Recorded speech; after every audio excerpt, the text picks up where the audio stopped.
Everybody talks about finding your passion. And here's the real question. Where does passion even come from?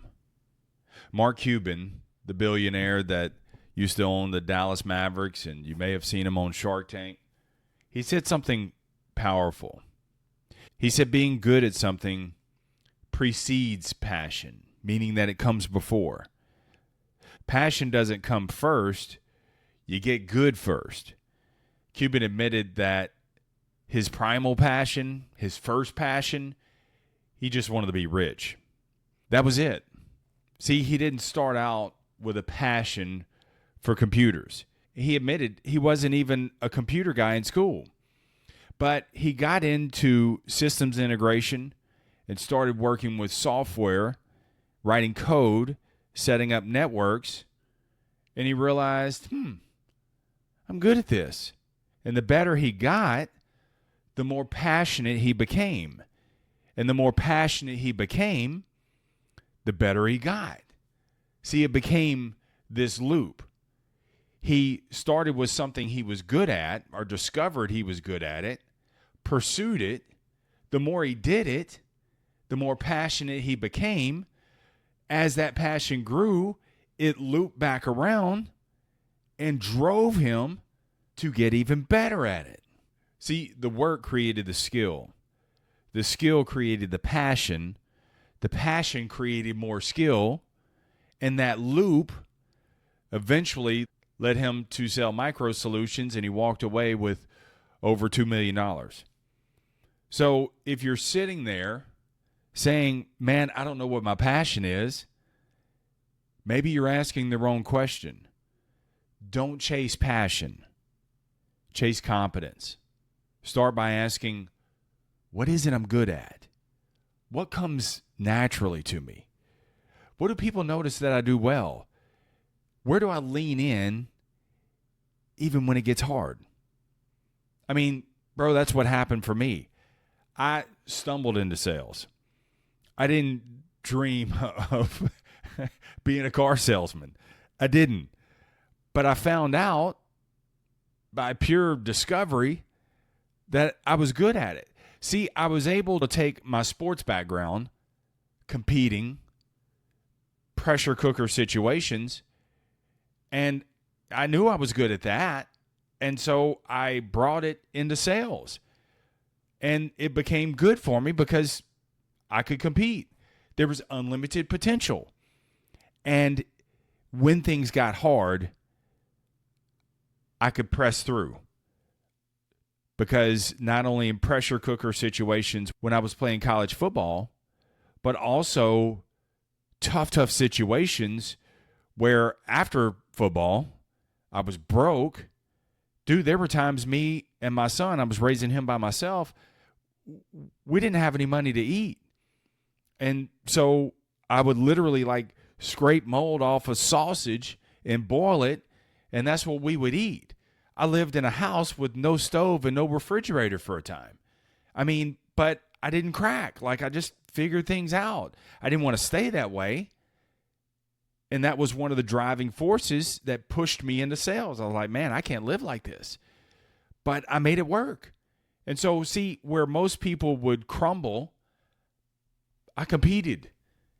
And I got tougher and figured things out because I refused to just lay there as a victim. And so I got into sales.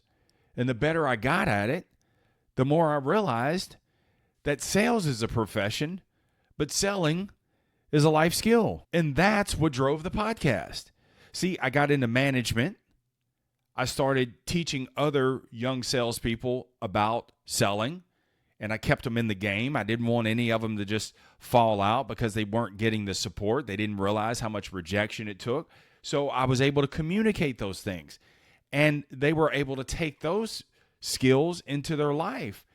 And I began to talk to other people who weren't in sales, but I took the same skills that I learned in sales, and I started helping them in their personal lives.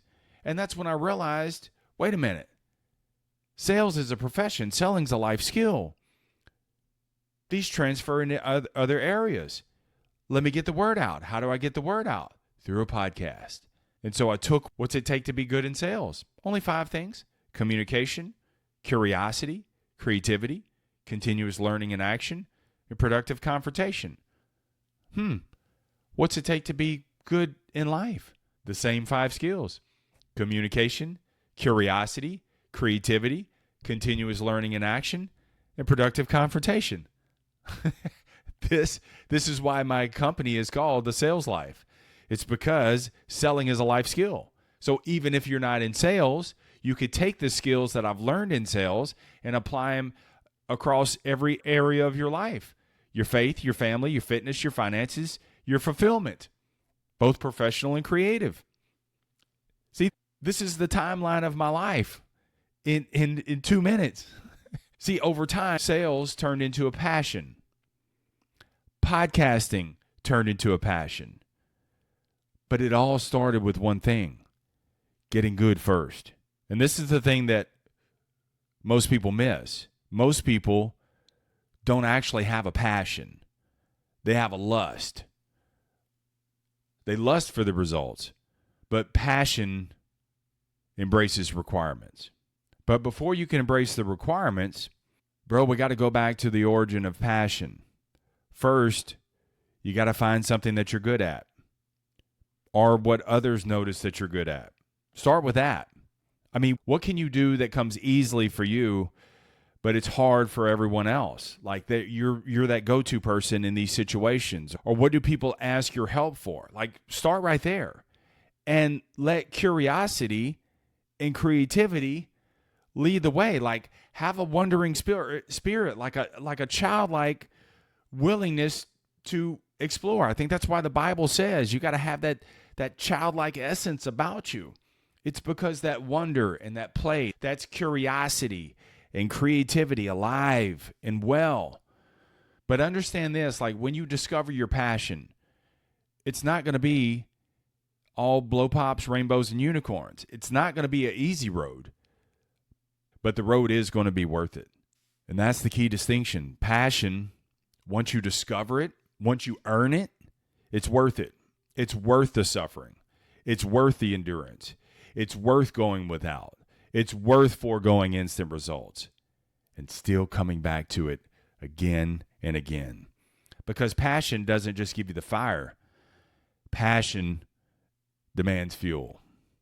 So let me break down the rules of raw passion, because I think a lot of times people are like, they're trying to find their passion. Like they're just, look, you're in great company listening to this. 90% of people around you don't know what their passion is. Start with, what are you good at? Start with, what do people ask you for help? Like, it's easy for you and harder for everybody else. Like, just start right there. Don't worry about where it leads. Just let curiosity and creativity run rampant, okay? You don't have to parlay this into $1 billion business right now. We're not worried about that. But first, we got to discover it. But understand this, there are some things that passion is going to require of you. Number one, it's the willingness to suffer. It's going to hurt. You're not going to have support. It's going to be lonely at times. You're not going to have all the answers. You're going to lack the resources. There are going to be days where you're like, fuck this, man, and it's not working. That's suffering. But if you push forward, that's the roots of passion. Rule number 2, it's the willingness to endure. This is the only way you get endurance. The endurance means that you can hold the line longer than most people can stand. I mean, you bend, but you don't break. Like when you're at the end of the rope, you tie a knot and you hold on. That passion, the suffering, the endurance makes you unshakable, unflappable. It's training. Rule number 3, it's the willingness. Raw passion is the willingness to go without. See, there are going to be people who are seemingly more successful than you. They're going to be out traveling. They're going to be buying things. They're going to be enjoying the indulgences of life. And here you are with a pair of socks with holes in them. You're going to go without. You're going to sacrifice. You're going to delay gratification. And the only thing that's guaranteed is the struggle. There's no guarantee that you're going to succeed. But see, I don't know, man. It's that I can't even contextualize it for you. It's something inside of you that you're just like, I'm going anyway. Like, people think that you're crazy. That passion pushes you to get resourceful when you lack the resources. And you just use your creativity and your curiosity to propel you forward. Like, I don't even know how tomorrow's going to play out. I don't even know how the next 5 minutes. But I'm going. I know people think I'm crazy, but if people aren't calling you crazy at times, if people don't need you to, man, tell me what you're doing again for what? You know, that's sometimes, you know, people like come up to me and like, that's probably the first question that people ask me. How long have you had your podcast is the first question. And do you make money off of that? That's the first question. They have no idea what it took to get to where I'm at today. What it takes to get to where I'm going. This ain't enough. Like, it's where, you know, it's that passion that pulls me. It's that passion that fuels me. Anyway, rule number 4, the willingness to forego instant results. This is where most people quit. See, they set a 6-month goal, and in 2 months, it looks like it's not working. They're grinding, and they quit. They don't see anything. They give up. Just because you can't see the change doesn't mean change isn't happening. You have no idea how close you were to breaking through, and you ended up quitting. Passion works on until it happens, until it comes together. That's where faith grows. See, if it was easy and evident, there would be no need for faith. But see, when you're willing to suffer, endure, do without, forego the instant results, you develop that faith because you keep showing up anyway. Rule number 5, the willingness to keep coming back. This one's my favorite because all 4 of those, yes, I identify with, but the last one, man, it's like, oh my God, the countless times. Bro, you know how many times I've wanted to quit sales? Be like, fuck this. How many times I've just wanted to quit the podcast? It's like, bro, nobody's listening. Nothing's happening. It ain't helping nobody. You know how many times I've wanted to, when I was fat, I just wanted to quit working out. It's like, man, this ain't gonna work. This 5 a.m. crap ain't, it's like I'm gaining weight. And I would just say, quit tomorrow. And I did. Like, this is the last day. I swear this is it. I wake up the next morning, man. I'm like, all right, let's go. Got a brand new tank. Let's go. It was just a life force. It's the thing that just, sales is, it's my calling, man. That's my bag. Podcasting, communicating, creating podcasts. That's my energy. That's my life force. It's not just something that's cool to do. It is a requirement. It is a life requirement for me.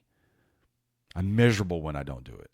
So when somebody says, I got a passion for this, I immediately want to respond, are you willing to suffer? Are you willing to endure? Are you willing to go without? Are you willing to not see instant results? And most importantly, are you willing to keep coming back anyway? If the answer is yes, oh my God, what a blessing. You found your passion. But if the answer is no, it may be that it's just lust. Most people lust for success, but few develop the passion to earn it. So here's my challenge to you. Don't chase passion. Chase the confidence and the competence. Get good first. And the confidence is that internal. It's not any external validation. The confidence is inside. It's keeping that commitment. It's coming back to it again and again. See, if you think about it, all those rules, the suffering, the endurance, the doing without, not seeing instant results, and the pull to keep coming back to it, that's how you develop confidence. And the confidence pushes you into competence. Like, it's just, bro, everything matters. Everything counts. Everything's linked together. And so these things just come together for you, man. They're going to come together for you. So first, get good first. Like, what comes naturally for you? What do people ask your help for? Like, you can just do it. Well, don't stop at the surface level. Like, get even better. Like, be the best in that area. Like, you should have some sort of niche, some sort of specialty. My bag for me is not being a great interviewer. Okay, my bag, and I had to discover that. I was doing what everybody else was doing. That didn't work for me. What worked for me is setting a timer for 15 to 20 minutes and getting some sort of meaning out of a book, a random book, have no idea what I'm going to read, break that down in my mind, write about it, and then teach it. Boom. See, it's that pressure. I have that pressure. It's what I'm good at. See, I recognize that, but I earned it. Now, let me preface this with this. This is super important. Finding your passion shouldn't cost you anything monetarily. This is so important to note. Finding your passion is not found in a student loan. It's not found in a $50,000 line of credit. It's not found in cashing out your 401k and putting all chips in to start this business. And it's damn sure not found in some sort of degree. If you think a degree is where you're going to find your passion, you're going to ask around. You're going to find a lot of miserable people. People think that a diploma, a degree, is going to help them find their passion. I would start with this. Intern with your passion first. See, when you intern, like, you're not being compensated for it. Like, you're doing the work, but the payoff is intrinsic, right? So for you, intern with your passion, meaning you start with what you're good at. Start with what people say you're good at. Start with what people come to you for. Start with free. Start with what you already have. That is God's way of saying, bro, here. I mean, you got some skills. You got some talent. Now, it's a seed of it. Now work it. Work that soil. Grow that tree. Get the roots. So start with what you have. Because you don't want to add any pressure by piling on a bunch of debt and chasing some idea of passion. Like, you don't even know. Like, you know how many people I talk to and they're like, what are you going to do with your degree? I don't know. What? Wait a minute. You just added $100,000 of debt to your life and you don't know what the fuck you're going to do? And then you get a $35,000 a year job? Shouldn't we have put pen to paper on this? No shade, been there. So I'm saying, bro, like, some of these, and this is something you need to share with a young person who's like venturing into college, they're graduating this year. Like, bro, let's talk this through. Let's make sure. If this is what you want to do, then understand here's the cost. Here's what it's going to cost you. See, here's another thing. Passion's going to cost you. What is it going to cost you? Suffering, endurance, doing without, no instant results.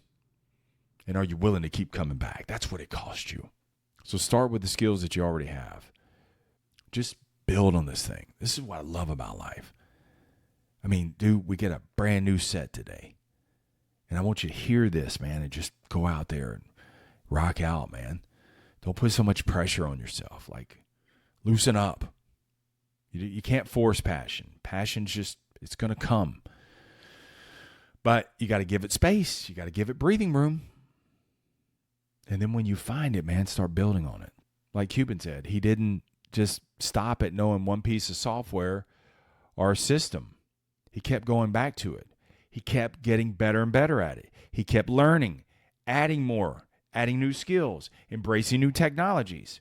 And that investment, that continual internship, is what turned into passion. I think, sadly, too many people feel trapped because they never did this. They picked something as a means to an end. And it's come to a sour ending. Like, they got the degree thinking this is what I'm supposed to do, thinking that, I'm going to find my passion, and now it's sunk cost. They've spent all this money, and they're like, well, oh well. And they forego their lives. And it doesn't have to be that way, but if it happened this way for you, it doesn't have to stay that way either. And that's my message to you. So don't chase passion. The passion's going to come to you, man. Start where you are. Build on what you're good at. And let that internship, that self-internship, grow into passion. A passion that I hope one day you and I will meet and you're like, I found it. I found it. And you found it because you put in the work. All right? Let's get out of here. Keep it simple. Keep it moving. Never settle. Stay tough. Peace.